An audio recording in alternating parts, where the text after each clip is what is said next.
Hi, everyone. Welcome to Melissa and Lori Love Literacy Podcast. Today, we cannot wait to dig into the topic of phonemic awareness.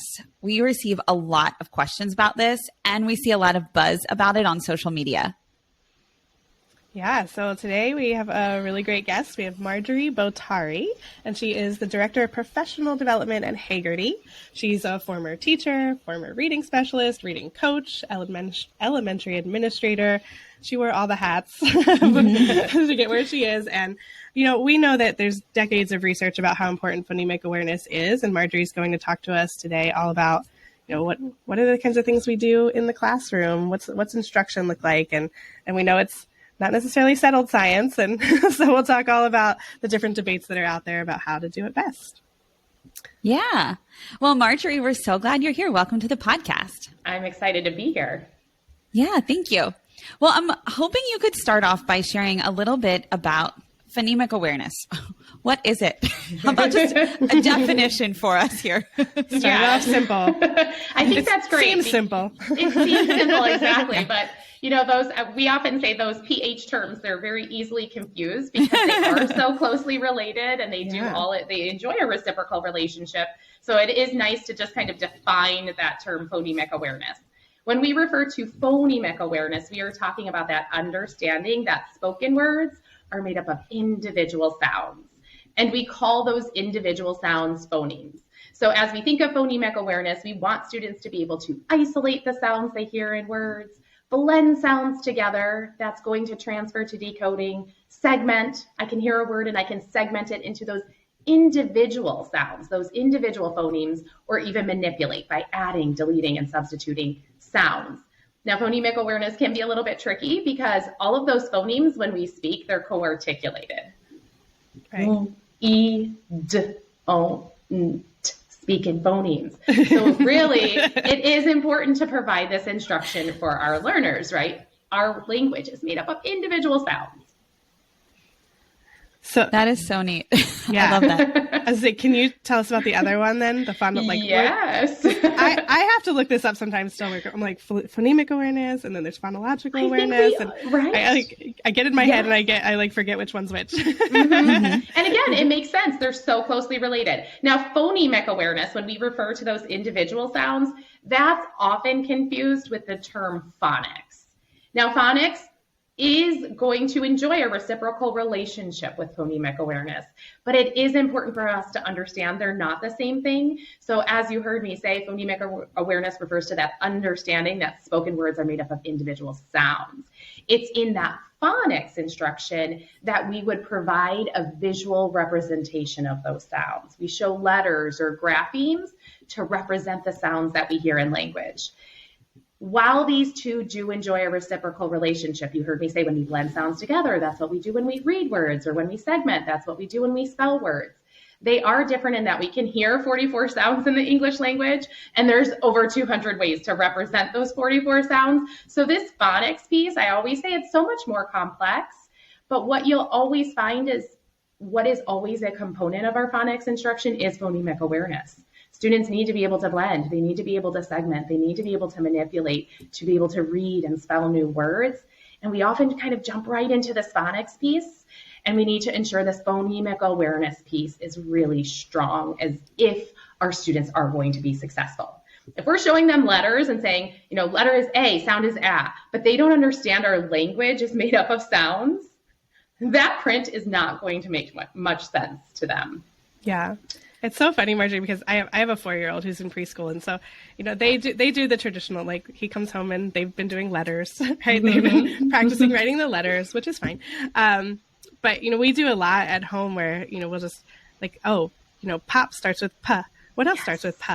Yes. And he has no idea that that's a P. I think he's starting to make a connection, but, you know, it doesn't matter, right? He's just hearing that first sound, right? So that's the phonemic awareness.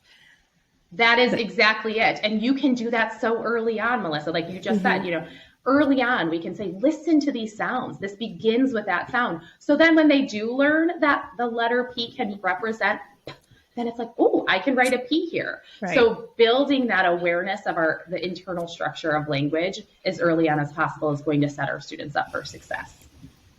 Marjorie, is that why I hear a lot about nonsense word fluency as being a predictor of future reading ability? Can you talk a bit about that? Is that why with that, like, I'm assuming if you could sub in some and play with language is what I think you're describing. Okay. Yes, and that is a phenomenal question, Lori. So we want to use nonsense word fluency. We don't want to teach nonsense word reading, but we want to use it as a measure to really check in to see if students are applying those phonemic awareness skills that we talked about. Are they truly decoding this word? Are they able to blend sounds together? Do they have that letter sound knowledge? So that is exactly that reciprocal relationship we're talking about when we talk about phonemic awareness and phonics. What often happens is if our students don't have this understanding of phonemic awareness, nobody's clued them into our language having this internal structure, but we're showing print and we're showing words. What do they start to do? They start to memorize these words as whole visual units. And it can be really tricky working with young learners because they're seeing a lot of the same words, right? A lot of the text that they're reading has pictures or context to really help them read, or what I say is, guess or memorize words as whole visual units. And so they can kind of look like readers. And so what nonsense fluency does is really ensure that our students have these foundational skills to apply these strategies to unknown words. And that way we can really check in on these foundational skills.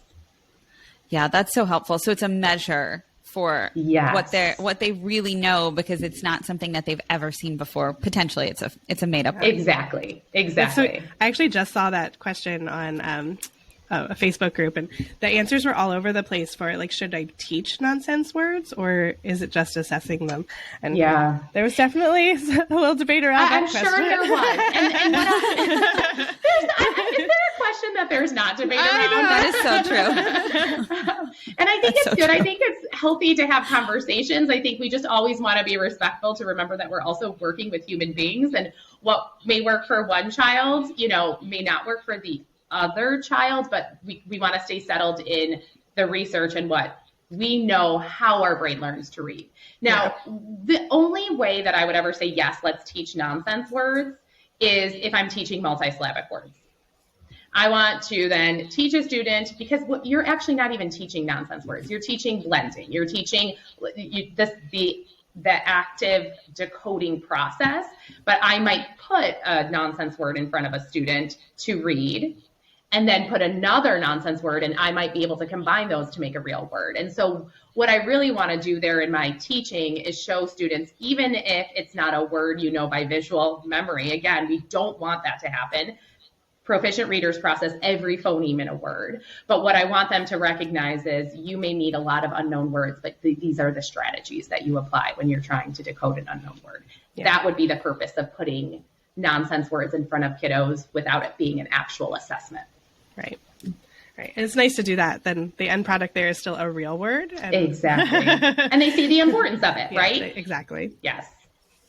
All right, Marjorie. So I wanted to ask you about the Haggerty curriculum, and just, what does the Haggerty curriculum actually, what do people do if they have the Haggerty curriculum to address some of these things we just talked about? Yeah. So I always like to just start by explaining that Dr. Haggerty was actually a first grade teacher, and he wrote the yellow book when he was a classroom teacher because of all those things we talked about. We know the importance of teaching those letters and sounds. We know the importance of our phonics instruction.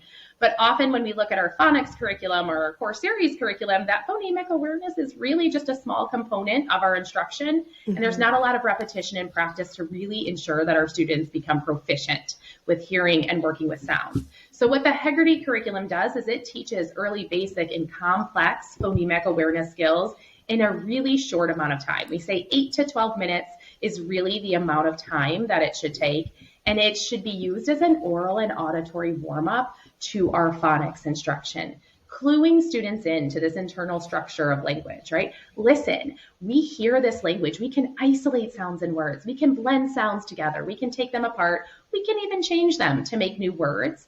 And when our students get this practice each and every day, it becomes really automatic for them, which is what we want, because as I said, we can hear 44 sounds in the English language. There's over 200 ways to spell those 44 sounds. If I can blend automatically, if I can segment automatically, if I can manipulate, where does my cognitive load go then? to the many different ways I can represent those sounds with print. Also, as we think about spelling, oftentimes where that phoneme is located is going to inform our spelling. So our goal with this curriculum is truly to be a supplement to really get our students, give all students access to all of these skills each and every day. And the beauty of that is it's, again, giving students opportunities for repetition and practice. It's casting that wide net, because we know there's no classroom that has all students with the same exact need, right? So if I'm going to only teach 2 or 3 skills whole group, I'm not going to meet all of my students' needs, right? But if I'm teaching early, basic, and complex skills, I'm meeting a variety of learners' needs. Now, some of my kiddos, they might not be able to respond right away, but what's happening is they're building that understanding, that awareness. Our language is made up of parts. And then as they get this practice each and every day, they'll start to be able to engage in these lessons. Some kiddos will be building that proficiency right away, and some may come to us already being able to do this work. Well, they're building that automaticity and they're feeling good about themselves for 8 to 12 minutes of the day, and they're, a leader in that. And the lessons do become more complex. So we do start at the phonological awareness level. That's a PH term we didn't mention yet. That's really working with those larger units of language.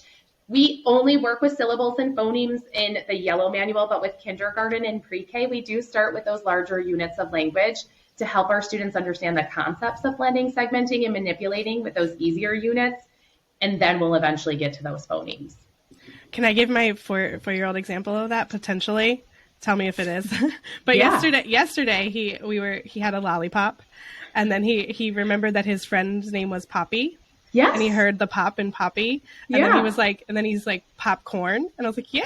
Yeah. So he's like, he located that syllable, and he's able to and he's manipulating, he's moving around that syllable in a word. So that's that phonological awareness, right? He was able to recognize that syllable, which is great. Yeah, it's really cool. And we do want students to work at the syllable level as well. I know there's a lot of talk about phonemes and only phonemes, and maybe we'll talk about this later. I don't know if we, but syllable level work is important as well.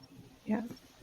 And Marjorie, did you already touch on use Haggerty as like full group, not small group? And yes. Yeah. On purpose, right? On purpose. Yep. We say we want tier 1 whole group instruction with a unison response. And again, the purpose of that is really just to allow all students to have access to these skills each and every day. Yeah. And it's really great. It creates a routine. Anybody who's taught Haggerty really knows how many of the students love it. It's playing with language. It's playing with sounds. And you're setting them up for success. They know the routine, they know the expectation, they get to practice these skills every day. And for our learners that need more time, it's really low risk for them because they don't feel that pressure of being called on. Now, do we want to target 2 or 3 phonemic awareness skills as we differentiate our instruction? Absolutely. Let's do that in small group. Now I can identify specifically what this group of students needs are, and I can target just 2 or 3 skills. But as we think of tier 1 whole group instruction, phonemic awareness is too important. We want to make sure all students have access to these skills, and it's something that can be done in a really quick way. Yeah. You know what it made me think about is not like a linear approach, but when you were describing it, more of a spiraling approach where you're reviewing some skills that some students might already know while some students might need those the first time and so forth, right? And it's just coming around in a spiral so students are exposed to those through time and practice and repetition. So that's what I was thinking about and how that really relates to what I read a lot about high quality materials. So yeah, and that's a great way to describe it. Exactly that. Yeah. Yeah. All right, I'm going to turn it to Melissa to take us into hot topic territory. Hot topic territory. Hot topic territory. Can't wait. Now, but Marjorie, Lori and I have been doing a lot of research, and probably even I've been doing more. I was a 6th grade teacher, so a lot of this is new to me. I did not teach this when I was a teacher, but I think everyone is. Maybe I shouldn't say everyone. I would say majority of people are in agreement that phonemic awareness is really important in learning how to read. And I think there's debates in the very specifics of how it's done. So, you know, we found a few things, and I'll just list them now, and then we can kind of dive into them. You don't have to address them all at this moment. But the kinds of things that we've been seeing come up are, do you do phonemic awareness with letters or without letters? Do you with print? You mean, right? Print letters? With print letters, yes, correct. Do we do advanced phonemic awareness manipulation tasks? Should we be doing things like you mentioned already, deletion and replacement? Are those necessary or not? And also, like, is it a prerequisite to reading? Like, do you have to master these phonemic awareness skills before you let kids start the reading process? So those are the kinds of things I've seen as like big ones of, you know, there's definitely some opinions out there. So I think we just want to dive into them, right? Yeah, let's do it. And I mean, I think it's great that this is a conversation, because for so long, phonemic awareness wasn't even part of the discussion. Yes. So I think as we think about all of these things, it's great to be asking questions and digging in, but at the same time, we want to be really practical and not be splitting hairs about these teeny tiny things that truly take maybe a minute or two of our instruction. If there's any opportunity for this to be beneficial for students, we want to do it. I always start with that. Is this going to harm my student? Can it possibly help them? Yes. Okay. It takes me a minute. I'm going to do it. But that one question that you kind of ended with is, should we wait for these skills to be secure before we move on to working with print? Absolutely not. As I said, print is more complex, right? So what we want to think about is the scope and sequence that we're using. What we can do in phonemic awareness, though, is work with any words, any sounds, because we're not yet bringing them into print. And we want to tune students into all of the phonemes of the English language. We know how important it is to become sensitive to the phonemes of a language. We know that as we think about English language learners, if they haven't heard certain phonemes, it's harder for them to hear those in our language. So we want to jump into phonemic awareness early on and teach these skills, again, as an oral and auditory warm-up. And then as I think about my phonics instruction, where are my students on that scope and sequence? What am I teaching them? Are we working on short vowels? Are we working on advanced vowels? Then I'm going to bring those specific sounds into print, targeting just 2 or 3 phonemic awareness skills. Let me show you how this connects to print. Again, building that automaticity with those phonemic awareness skills, now I can really put that cognitive load on that spelling pattern or on that pattern that I'm teaching. As far as manipulation goes, I know I've been reading a whole lot about this, right? We all read about the importance of manipulation. It started to become part of our practice, and now we're hearing, oh, wait, no, it's not important. Again, that's really where I struggle with the time that we're putting into splitting these hairs versus the time that we could actually be teaching students, and how busy teachers' days are, that they do not have the time to be sitting there going, wait, you told me to do this. Wait, no, now I'm not doing that. When we think about reading, we manipulate.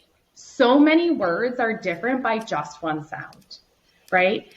And I see this, former 6th grade reading teacher, right, Melissa? So I know exactly what you're talking about when you're like, I'm like, this was not on my radar. Right. I did not think that there was a possibility that students didn't understand words were made up of sounds. But I actually had many kids that thought reading was memorizing words as whole visual units. Yeah. And so when I think about my word callers, as a reading specialist for 3rd, 4th, and 5th graders, what did I see them do? Try to guess words, right? And right. I would put words like horse, house, hose on the board and watch them read those inaccurately, right? Because they looked a lot alike. If we can say to students, so many words are different by just one sound. Sometimes we can add a sound to a word to make a new word. Sometimes we see a word, we can take a sound away and we make a new word. Sometimes we can change a sound to make a new word. I don't understand how we would think that's not beneficial, right? So I'll often say fame. Add, after, what's the new word? Flame. So if I can do that quickly and automatically through the air, and I also am receiving explicit phonics instruction, that is going to allow me to become a more automatic decoder of print. That's where that fluency and automaticity comes in. So, I really do think that is an important component. I think where we don't want to get tripped up is saying my students have to do that before we're working with print. We want to show them. We never want phonemic awareness to just be taught in isolation and say, oh, that's it, we're done with reading instruction, right? We really do want to make sure we're making that connection for students to see how this can help them as readers and spellers. So fun. I feel like I've talked about my son a lot today, but this is perfect for. And this isn't even about anything about reading, but it reminds me a lot of his basketball practice because he's only 4, and so the 4-year-olds aren't great at a lot of the skills for basketball, but they still let them play that game. They spend about half the time where they do they do drills, they do dribbling, they do passing, they do shooting. And you don't keep the kids out because they can't dribble very well yet. I mean, no one would really be playing. But they let them still play this game as best they can, right? So they have these like practice, doing it. And so, I don't know, it just reminds me of, that warm up, like you said. It's just a warm up to practice some of these skills that are going to be helpful when they get to the print.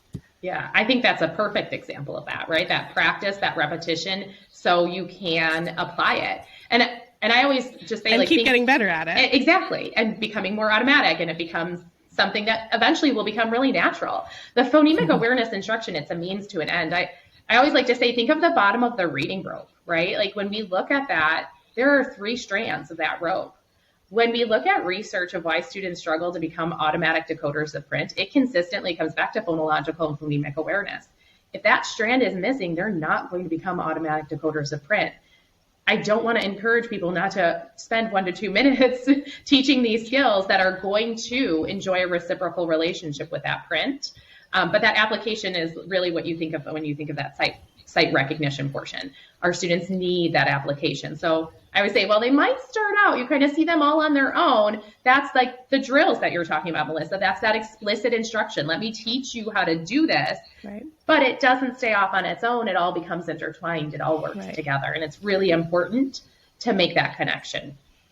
Yeah. Marjorie, can you share a little bit about the time on these things? Like, what is the time frame for what we're talking about here? Because I think it might be a bit stunning.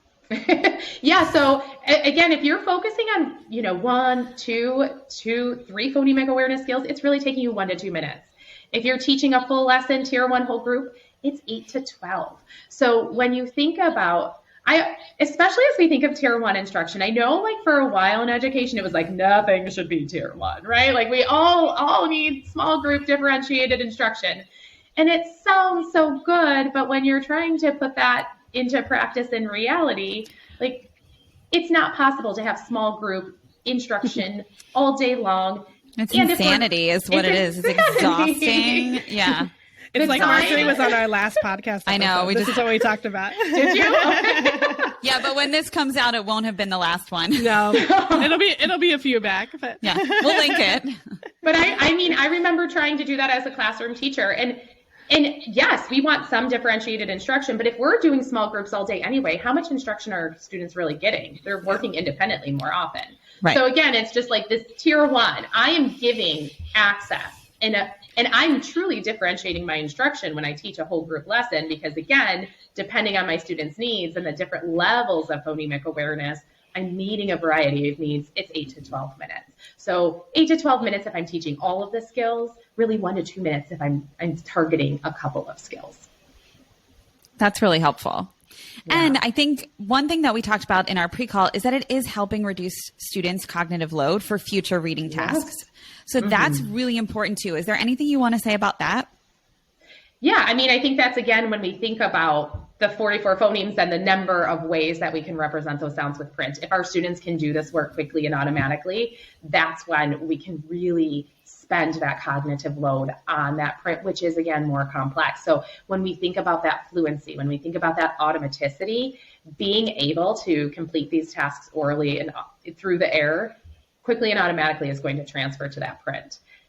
Another thing I always just kind of like to say as we think of phonemic awareness in phonics, if your students cannot blend sounds through the air, and then you're putting a word in front of them and they're reading their word, right? They're not really decoding that word. They've had it memorized. So again, like that is that importance of building these skills to that proficiency to allow it to transfer to print. And again, that's where this is a means to an end. We do want students to become so automatic with this that it is no longer part of our instruction. So as we think about, some of the changes that we've even made within our curriculum of, we've reduced the number of weeks in our first grade curriculum. We used to have 35 weeks. Now we have 24, right?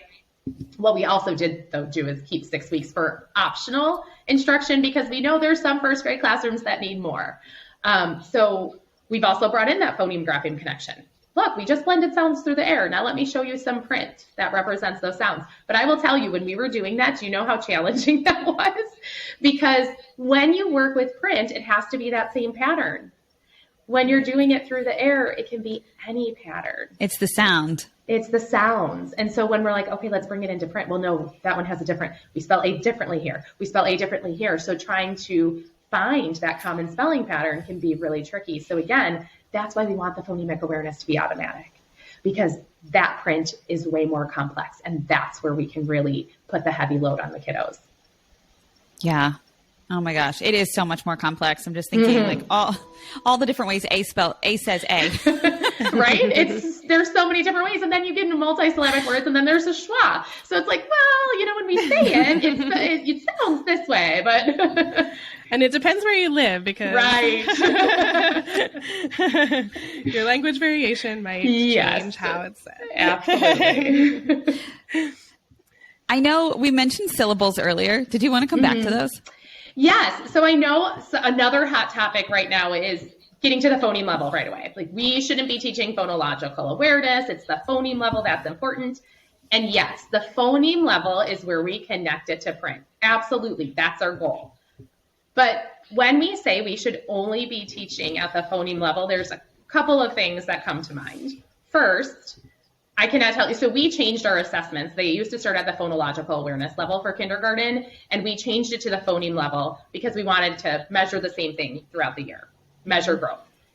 I cannot tell you how many kindergarten teachers reached out to us so upset because they said their students, it's the beginning of the year in kindergarten. They were not able to blend and segment phonemes, right? They couldn't hear those individual sounds. So it's this beginning of the year where you're establishing relationships with students. You want them to feel good. You want them to feel comfortable in school. And now you have kids that are upset or in tears or feeling, not great about something they maybe feel like they should be able to do because they cannot yet hear those co-articulated phonemes, right? And it's just like, we don't tell students we need to multiply, so we're not teaching addition. We're just getting right to multiplication, right? So there is a need for some of our learners to hear these larger units of language first so they can understand the concepts of blending and segmenting and manipulating. Because if I say to students, listen to these two small words, cupcake, what's the word? Blend it together, it's cupcake. Cupcake. That's so much easier to blend than me saying, listen to these sounds. What's the word? Right? We might have students forget the k, and they might just say up. They might get those phonemes out of order. So starting with those larger units allows them to, again, understand and have success with this skill. Then we'll get to the phoneme level. But syllables are needed in our language as well, right? When we read and spell multisyllabic words, we're not reading phoneme by phoneme, right? So, I mean, oh my goodness, do you want to talk about like slow and labored reading or that cognitive load and remembering all the sounds? We teach students to read multisyllabic words in chunks. And when we spell multisyllabic words, we segment into syllables and then phonemes. My daughter's in 3rd grade. She's working with multisyllabic words right now, and I watch that girl spell, and I'm like, Molly, break it into syllables first. Because when she's listening for just phonemes, she starts to leave out a complete syllable, right? Because she can do it, but then it's too much. Break it into syllables first. So that there is importance in working with that. Yeah. Yeah, that's super helpful. I think I want to just I think you already touched on this, but I'm just going to ask you to put a stamp on it maybe. But I don't think we actually said this, this term, the idea of phonemic awareness in the dark. Yep. Which is, I think I learned that term more about how to remember what phonemic awareness is. You could do it in the dark. Exactly. Because it's without print. But I just want you, just so we have our listeners leave and don't think, yes, it's only. Yeah. That's all you need to do is sounds. Don't worry about print. No. And oh my goodness, we stamp it. Please do not. It's not enough, right? It's one component. And I'll always come back to the rope. It's one component of your literacy instruction. It's just, again, it is an important component. We don't want to miss it. But it is not only done in the dark. And exactly, Melissa, that's like the perfect explanation. I think it truly did start, this phonemic awareness in the dark is to help students understand the differences between phonemic awareness and phonics. I don't think anybody was like, shut off all the lights, everybody close your eyes, you cannot see these letters. But again, it's that point of, I can say any word, I can say any sound, even if my students don't yet know how to represent these sounds with print, and we can still engage in these skills. And then in my explicit phonics instruction, I am going to target specific graphemes to represent specific sounds. That's where it'll become more narrowed. But the whole purpose of phonemic awareness is to work with phonics. It enjoys a reciprocal relationship. We need them both. We need to teach them both. Can you talk a little, Marjorie, about so if I'm in my explicit phonics instruction part, how would I, as a teacher, take some of the skills that happen in the Haggerty lesson, or any phonemic awareness? Doesn't have to be Haggerty, it could be any phonemic awareness instruction you're doing. Like, what might I take from what they're learning through just the auditory into the letters? Yeah, so if you're using hand motions or Alconin boxes or anything like that during phonemic awareness, you can bring that into your phonics instruction to help students see that connection. So oftentimes, if we're blending, you might just have, with phonemic awareness, you might just have 3 boxes for 3 phonemes, and it's just the boxes. I can say, ch, ip. What's the word? Chip. And then during phonics instruction, I'm going to bring that Alconin box back, and I'm going to say, ch. And then write the letters CH and say, look at that, 2 letters, but only 1 sound. It's going in 1 sound box, right? And now I'm going to represent the sounds we hear with the letters, and we'll blend to decode and read the word. Again, hand motions, we use a roller coaster hand motion for those medial sounds. Oftentimes when we're looking at student writing, you can see the sounds they can hear and the sounds they're not yet able to hear. Early writers might have that first and final sound mapped to print, but that tricky vowel middle sound is missing. That's when I'll say, let's do some extra roller coaster hand motions when you come to me with small group, right? We're spelling a word. Let's listen for that medial or vowel sound, or let's chop the sound. If we're spelling, let's say a word and chop the word into all the sounds we hear. Now we can spell it. How many sounds did we hear? We heard 3 sounds. I go further. I make my students then draw a line for each sound, and then we map each sound to print, which again is really great when we're teaching digraphs or vowel teams, really helping students see that letters can work together to represent a sound. But as we think of phonemic awareness and phonics, again, that blending, the parts to whole, we say the parts, we blend them together. That's a skill that transfers to decoding. So when you're reading with students, you want to remind them, you can blend these sounds together. Sometimes students like to guess. I was lucky enough to be teaching a lesson in some classrooms in California, and I was working, it was with a 4th or 5th grade classroom, and we were reading a book, and the word was spot, but the student read stop. Right? They look a lot alike, don't they? Right? Yeah. I knew this is an older learner that has really learned to rely on visual memory, and that is really tricky because a lot of words look alike. And that's a word you see everywhere because of stop signs. Exactly. And I tried to, I said, let's look at those sounds again. They kept saying stop. I covered up the word and I said, listen to these sounds. Spot. What's the word? Spot. Great, you can say those sounds. So now touch each sound. And so they see that connection. When we're reading, we're blending those sounds, right? And again, that's the same thing for segmenting. That's why you chop and then draw a line for each sound. Now we can represent these sounds with print. Yeah.